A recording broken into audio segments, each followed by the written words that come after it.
Welcome back to Self-Invested.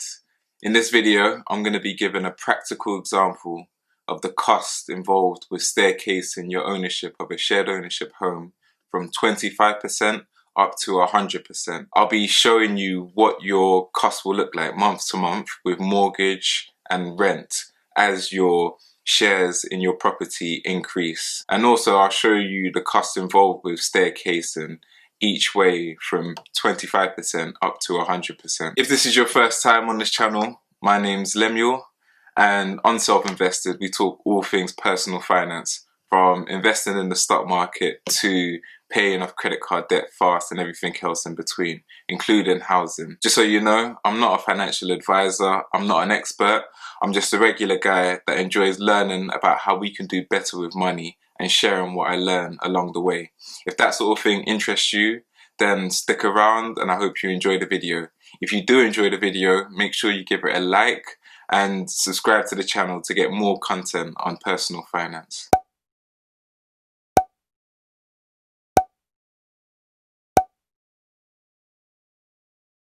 So I just want to say before I get into this video that a lot of people wouldn't touch shared ownership homes with a barge pole, and I was one of those people before I did my research for the video I did on shared ownership. But I don't think they're as terrible as I thought they were and as many people think they are. I do think they have their use. I wouldn't advise to sort of go for a shared ownership home if you can afford to buy a property outright. I think that's always going to be better.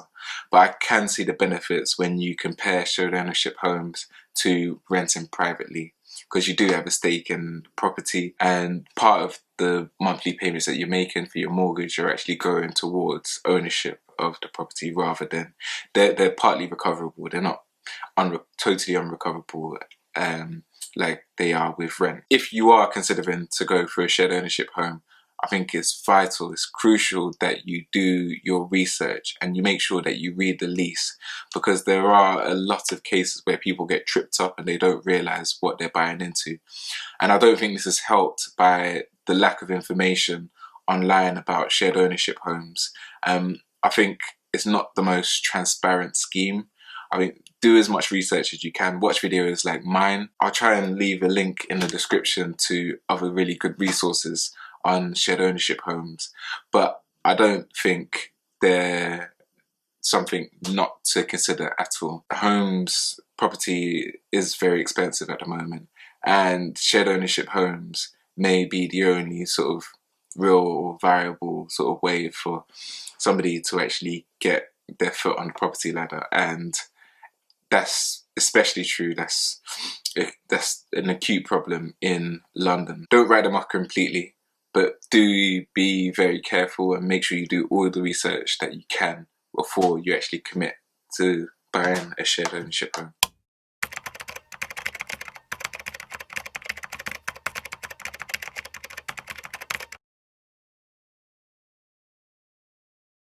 I'm going to make 6 assumptions with the examples that I give. I'm making some assumptions just to keep the example simple, because there are a lot of different variables with staircasing and buying a property, and I just want to limit them just to make this video and the example I give as easy to understand as possible.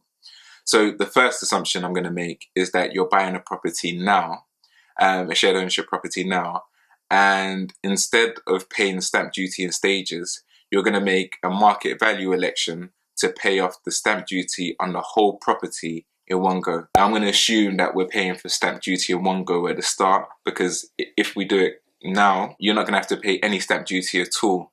And that's going to simplify the calculations when it comes to working out what stamp duty you pay at each step of the staircasing process. Part of the calculation to work out what stamp duty you pay is straightforward, but there's a separate element of the stamp duty tax that you may have to pay related to the rentable value of the property, the share of the property that you don't own. Now for that, it gets a bit more complicated, and if I'm being completely honest, I don't completely understand the calculations, and I try to watch videos on how to understand it, and one person that was talking about it said that it is very complicated and even the solicitors don't tell you how much you're going to pay for that portion of stamp duty. They just advise you on what it's likely to be, and they have to apply to HMRC to actually find out what the actual amount is. The second assumption that I'm going to make is that the market value of the property that we're buying or that we're looking at in this shared ownership example with staircasing remains the same throughout the whole process. Now I'm going to assume that value is 400,000. In reality, the price of or the value of a property is going to change over time. The third assumption I'm going to make is that we can afford to pay the monthly payments. We're going to pass all of the affordability checks that we need to go through in order to staircase our property and secure a mortgage and get it agreed by the housing association that owns the shared ownership home. And I'm just going to assume that because otherwise we won't be able to staircase. The fourth assumption I'm going to make is that the legal, surveyor and administration fees connected to staircasing will be £2,000 each time. Now the reason I'm using £2,000 is because I looked at a few websites, one being the Homeowners Alliance website, and they all seem to suggest that you should allow around £2,000 for your legal, surveyor and administration fees. The only time I'm not going to use it is when we first purchase a property, and I'm going to use a figure of 3,500 because in my experience these fees are slightly more expensive when you're first buying a property. The fifth assumption that I'm going to make is that we're going to be using a 95% mortgage each time we staircase and when we initially buy our first shares in the property, and I'm going to assume that we're putting down a 5% deposit. The sixth assumption that I'm going to make is that we're taking out a 25-year mortgage each time we take out a mortgage in this example. And each time we take out a mortgage, it's going to have a 2-year fixed term. So that means after 2 years, we can choose to go to a new mortgage lender when we remortgage, and we won't be hit with any penalty fees. So let's start. Let's say with the initial purchase, we were buying 25% of a property worth £400,000.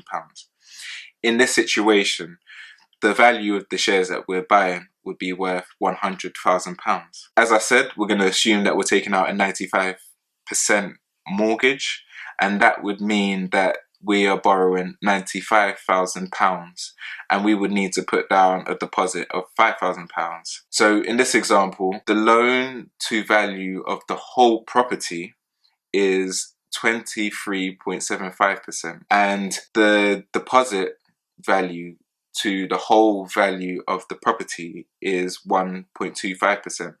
So just to go into a bit more detail, of that 25% stake of the shared ownership property that we own, 23.75% of it is covered through the loan, so almost belongs to the mortgage lender, and 1.25% belongs to us. That's the actual money that we put forward at the time of the purchase. Here on the fees, I'm just going to assume that the fees are going to be £3,500. In this example, I don't think it makes a major difference. Let's look at what the mortgage cost will be.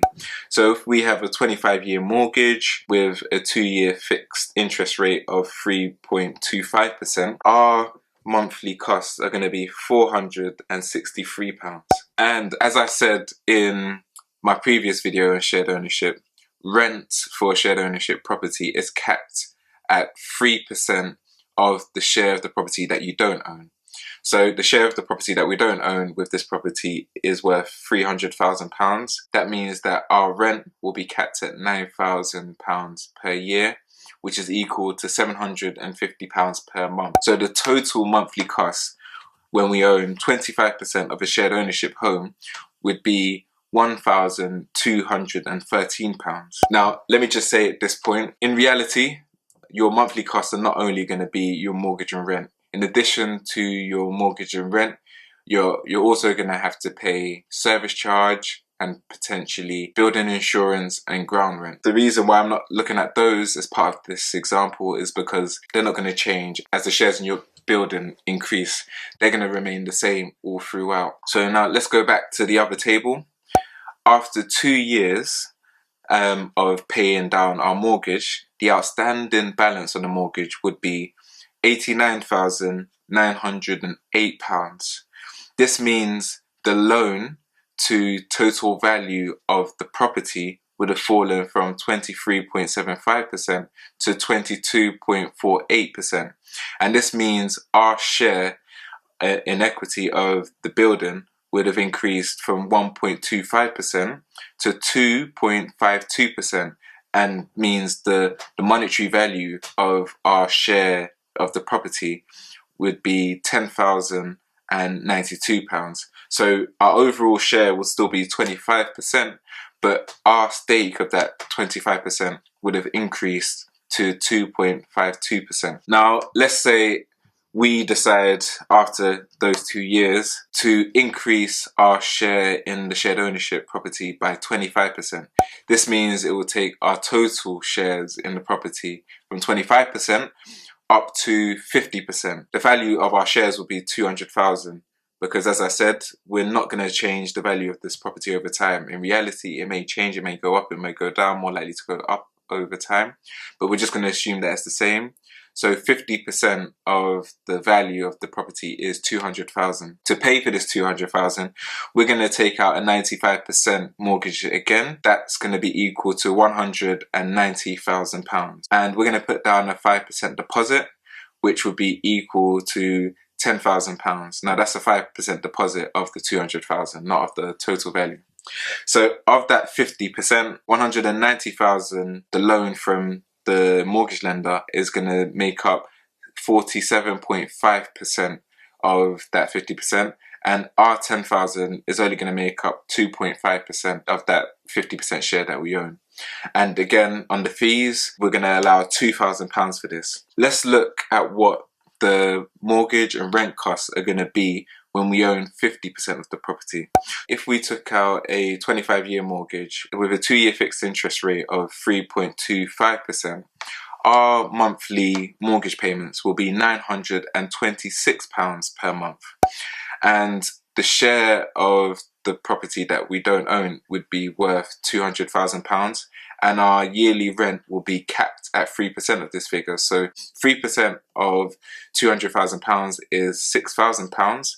Now, if we divide 6,000 by 12, we get 500. So our monthly rent will be capped at £500 per month. So this means the total rent and mortgage costs when we own 50% of the property would be £1,426. Let's see what happens after 2 years of paying down your mortgage. So after paying down your mortgage for 2 years, you're going to have an outstanding mortgage of £179,816. This means that the share the loan makes up of the 50% share of the building that you own would have fallen to 44.95%, and your share of the 50% would have increased to 5.05%, which is equal to £20,184. So if we then decided to increase our share in the property up to 100%, so this means increase it by 50% up to 100%, we would need to take out a mortgage to cover the full value of the property, which is £400,000. So if we were to take out a 95% mortgage, this means that the loan we would take out is £380,000, and the deposit we'll be putting down is £20,000, and the fees would be equal to £2,000. Let's see what the mortgage cost will be on the building when we own 100% of it.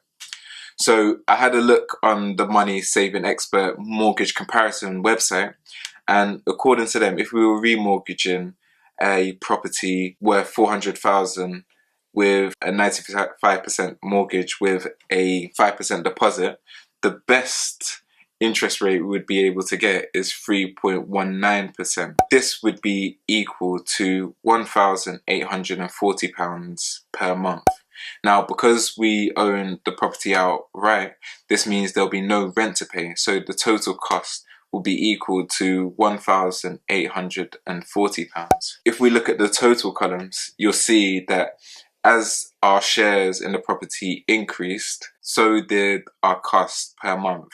Now, this is because the rent that you're paying with a shared ownership home is subsidised. And as you increase your ownership of the property, you lose more and more of the subsidy. For that reason, it's going to become more and more expensive because you're going to be paying for things at the market rate as opposed to a subsidised rate. But this is not necessarily a bad thing, because as you own more of the property, more of your monthly payments are going to be going into securing more of the equity or more of the shares of the property. So like if we go back to this screen with the first example, when we only had 25% of the property and we took out a £95,000 mortgage, after 2 years the loan reduced to £89,908 and our shares in the property increased to £10,092.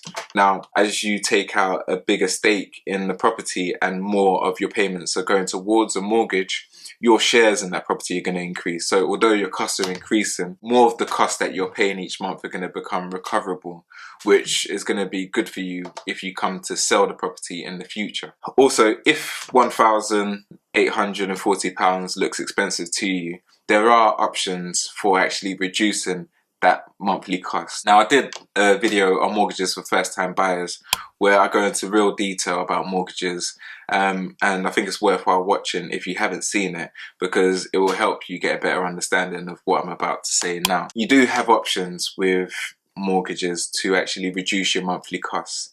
Now, one way you can reduce your monthly costs is by increasing the term of a mortgage. So here's the cost for the mortgage that I used in my example. Now, if, as I said, you decide to increase the mortgage term from 25 years to 30, we update the results, you can see how the monthly payments have fallen from £1,840 to £1,641. Also, if you increase your deposit in your property, your monthly mortgage payments will also reduce. So let's say we increased our deposit from 20,000 to 40,000. So let's say the loan that we're looking for is only now 360,000. So that's a 10% deposit, and we update the results. You'll be able to get